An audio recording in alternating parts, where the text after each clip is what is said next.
ఈగల్లో కూడా కొన్ని పోలీస్ స్టేషన్స్ ఉన్నాయి. ఒక్కొక్క పోలీస్ స్టేషన్కి కొన్ని జిల్లాలు అటాచ్డ్ ఉన్నాయి.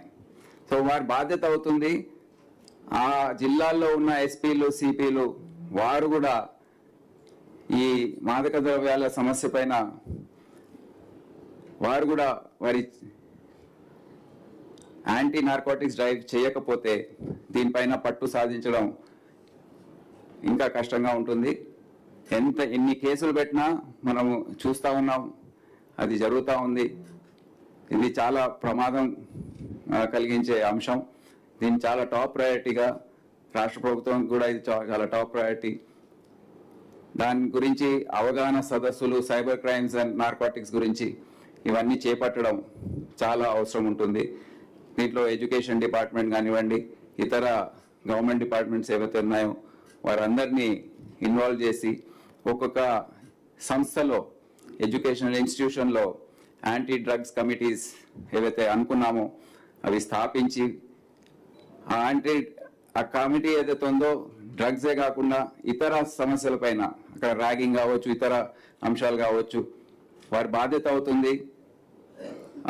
Educational institution managements, police, concern local officials వారందరి బాధ్యత అవుతుంది అది నిర్మూలించడానికి.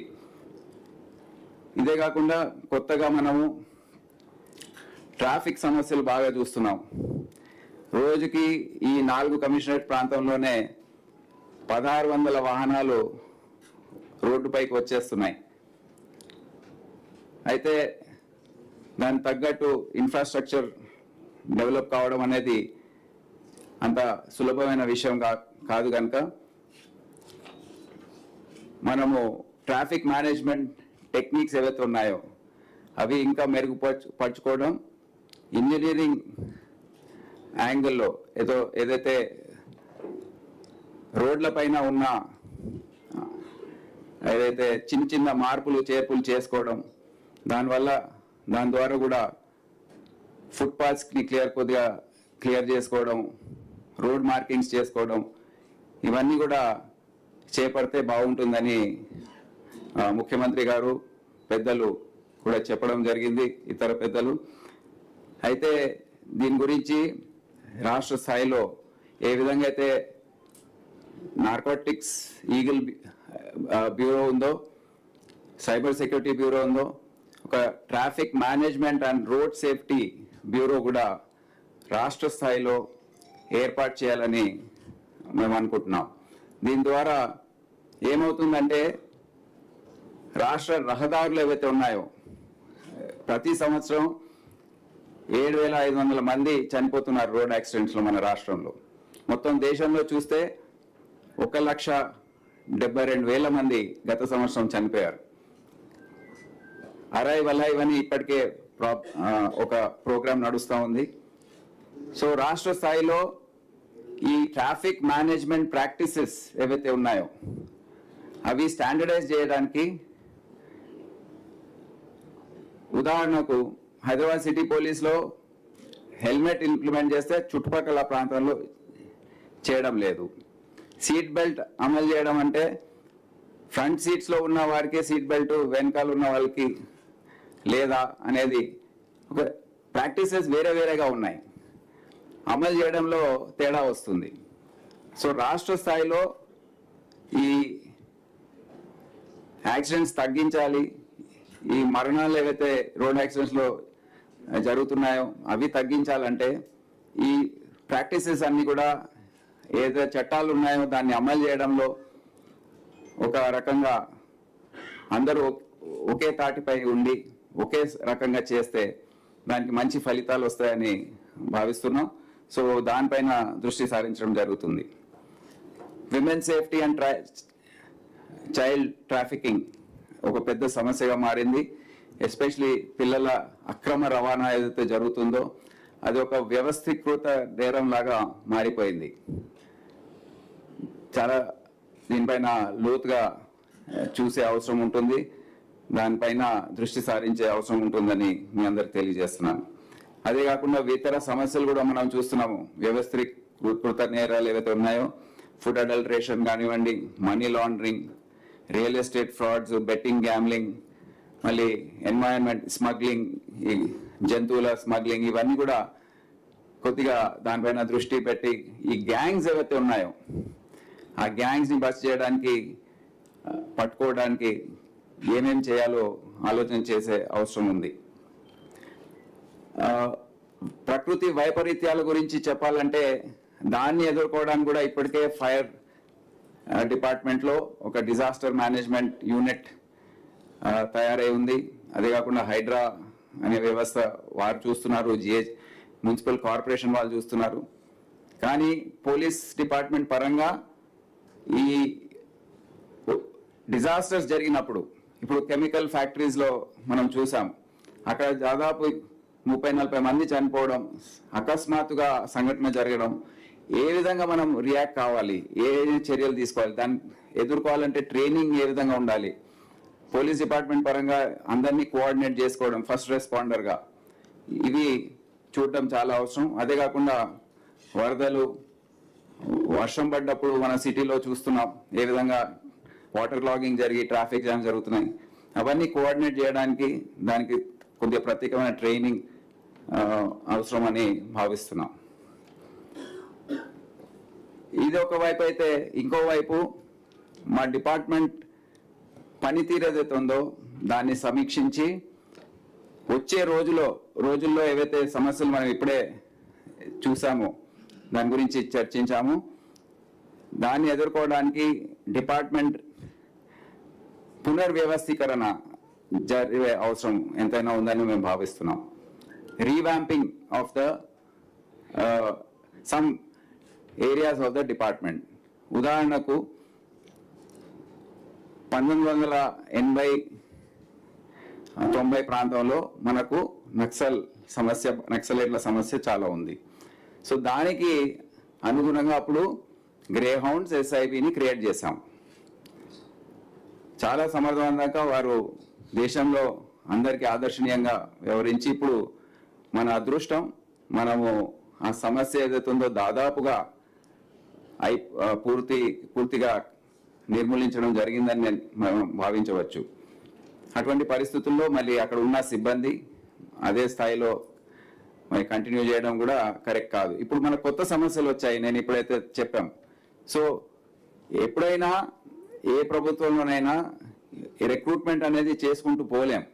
అంటే పూర్తి స్థాయిలో అన్ని వేకెన్సీస్ ఫిల్అప్ చేసుకొని మేము మా స్థాయిలో ఏ విధంగా కూడా పునరాలోచించి కొద్దిగా ఇన్నోవేటివ్గా ఆలోచించి ఎక్కడెక్కడ అవసరమో దాన్ని రీడిప్లాయ్మెంట్ చేసుకుంటూ, రీఅడ్జస్ట్మెంట్ చేసుకుంటూ మేము కూడా ముందు వెళ్ళే అవసరం ఉంది. సో ఈ పునర్సమీక్ష ఏదైతే ఉందో ఈ యూనిట్స్ గురించి ఎక్కడెక్కడ స్ట్రెంథన్ చేయాలి. నేను ACBలో VNDలో పనిచేసిన నేను చూశాను, ప్రతి ఒక్క ఇన్స్పెక్టర్కి ఒక కానిస్టేబుల్ కూడా ఉండడు అక్కడ. ఈ కేసులు జరిగినప్పుడు మీరు చూస్తుంటారు, కేసులు జరిగినప్పుడు, కానీ ఎంత కష్టం అవుతుందో అక్కడ నేను కూడా చూశాను. అదేవిధంగా VND లాంటి సంస్థ, CID లాంటి సంస్థలు, ఇవన్నీ చాలా ముఖ్యం మాకు డిపార్ట్మెంట్కి. కానీ కొన్ని సంవత్సరాల పాటు అవి కొద్దిగా దాని పనితీరు అనేది సరిగా లేకపోవడం, అక్కడ సరైన సిబ్బంది ఉండకపోవడం, అవన్నీ కూడా మళ్ళీ దాన్ని పునర్నిర్మించి ముందుకు వెళ్ళే అవసరం ఎంతైనా ఉంది. వేకెన్సీస్ దాదాపు 19,000 వరకు ఉన్నాయి. సో ముఖ్యమంత్రి గారు, డిప్యూటీ సీఎం గారు కూడా ఏం చెప్పారంటే, ఈ మొత్తం మీరు పునర్వ్యవస్థీకరించండి. ఎక్కడైతే అన్నెసరీగా అటాచ్మెంట్స్ ఉన్నాయో, అన్నెసరీగా డిప్లాయ్మెంట్స్ ఉన్నాయో, ఎక్కడైతే అవసరం లేదో మీరు అందరు కూర్చొని ఆలోచించండి, ఒక నిర్ణయానికి రండి. ఎక్కడ మన ఫోకస్ ఏరియాస్ ఏంటి. కొద్ది రోజుల ముందు రిట్రీట్ జరిగింది, దాంట్లో యువ అధికారులు వారి ఐడియాస్ కూడా తెలియజేశారు. మనకు ముందొచ్చే రోజుల్లో ఏమేమి సమస్యలు వస్తున్నాయి, దాన్ని ఏ విధంగా ఎదుర్కోవాలి, ఏమేమి చేయాలనేది కూడా వారు చెప్పడం జరిగింది. అవన్నీ కూడా ఒక ప్రెజెంటేషన్ లాగా 6 గ్రూప్స్ ఇచ్చారు. సో అవి కూడా మేము పరిగణలోకి తీసుకొని ఈ క్యాల్కులేషన్ ఆఫ్ దీస్ వేకెన్సీస్ ఇప్పటికే 5,000 మంది కోసం అంగీకారం తెలియజేశారు. మిగతా మీరంతా సమీక్షించి దాని తర్వాత ఒక కరెక్ట్ ఫిగర్ తీసుకొని రండి అని చెప్పడం జరిగింది. సో తప్పకుండా మేము ఆ దిశలో పయనిస్తాం. ఇప్పుడు అవసరం కూడా ఎక్కడైతే అవసరం ఉందో, ఎక్కడైతే నేరాలు పెరుగుతున్నాయో దానిపైన అటువైపు వెళ్ళి దృష్టి సారించే అవసరం ఎంతైనా ఉంది. అదేవిధంగా రిక్రూట్మెంట్ అండ్ ట్రైనింగ్ సిస్టంలో కూడా కొత్త తరం ఏదైతే వస్తుందో టెక్నాలజీ వాడుకోవడం, ఏఐ ఆర్టిఫిషియల్ ఇంటెలిజెన్స్ గురించి మనం అందరం మాట్లాడుకుంటున్నాం. ప్రైవేట్ ఏజెన్సీస్లో మనం చూసిన ప్రైవేట్ ఇండస్ట్రీలో ఏ విధంగా వాడుతున్నారు.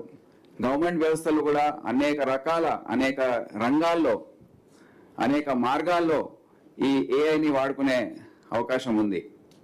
ఒక ఉదాహరణకు ట్రాఫిక్ మేనేజ్మెంట్ ఏదైతే ఉందో, సిగ్నల్స్ని సింక్రొనైజ్ చేసుకోవడం, గూగుల్ లాంటి సంస్థలు వాళ్ళ ఏఐ టెక్నిక్స్ ఏవైతే ఉన్నాయో, మ్యాప్స్ ఏవైతే ఉన్నాయో అవన్నీ కూడా కోఆర్డినేట్ చేసుకొని మనం వాడుకుంటే అవకాశం ఉంటుంది. అదే కాకుండా స్టేషన్ మేనేజ్మెంట్ ప్రాక్టీసెస్, సిడీస్ రాయడము, చాలా తప్పులు ఉంటాయి. కోర్ట్ కేసెస్ ఏవైతే ఉన్నాయో కొన్ని సంవత్సరాల తర్వాత దాని ట్రయల్ స్టార్ట్ అయినప్పుడు చిన్న లోపాలతో కష్టపడి నేరస్తుల్ని పట్టుకున్న తర్వాత ఛార్జ్ షీట్స్ వేసిన తర్వాత కూడా అవి కొట్టేయడం జరుగుతుంది. సో కొత్త చట్టాలు ఏవైతే వచ్చాయో బిఎన్ఎస్ఎస్ దానికి అనుగుణంగా మేము కూడా ఏ విధంగా అడ్వాన్స్ టెక్నాలజీ, ఈ ఏఐ ఇటువంటి టూల్స్ ఏవైతే ఉన్నాయో ఎంతవరకు ఫస్ట్ రెస్పాండర్ లాగా ఉండి డ్రోన్స్ వచ్చే ట్రాఫిక్ మేనేజ్మెంట్లోనే కాదు, డిజాస్టర్ మేనేజ్మెంట్లో కూడా డ్రోన్స్ని ఏ విధంగా వాడుకోవచ్చు అనేది కూడా మేము పరిశీలించబోతున్నాం. ఇంకో అంశం మా డిపార్ట్మెంట్ అంతర్గత విషయము. డిపార్ట్మెంట్లో ఏదైతే సాంప్రదాయాలు ఉన్నాయో, మర్యాదలు ఉన్నాయో అవన్నీ కూడా మరోసారి అందరికీ తెలియజేసి, ఎందుకంటే నేను ఈ మధ్య చూస్తున్నాను కొద్దిగా అధికారుల్లో సమన్వయ లోపం, ఏవైతే కోఆర్డినేషన్స్ అవసరమో, చిన్న కర్టసీస్ అవసరమో అవన్నీ కూడా సన్నగిల్లుతున్నాయి. కానీ మా డిపార్ట్మెంట్ ఎటువంటిదంటే ఈ పూర్తి యూనిఫామ్ డిపార్ట్మెంట్స్లో ఇది చాలా ముఖ్యమవుతుంది. ఒక మంచి రిజల్ట్ తీసుకురావాలంటే అందరూ సమన్వయంతో పనిచేయాలి, అందరూ ఒకరినొకరు కలుపుకొని ముందుకు వెళ్ళే అవసరం ఉంటుంది. కనుక ఈ సాంప్రదాయాలు ఏవైతే ఉన్నాయో అవన్నీ కూడా మరోసారి వారికి తెలియజేసి అవన్నీ అమలు అయ్యేటట్టు మేము చర్యలు తీసుకుంటామని తెలియజేస్తున్నాం.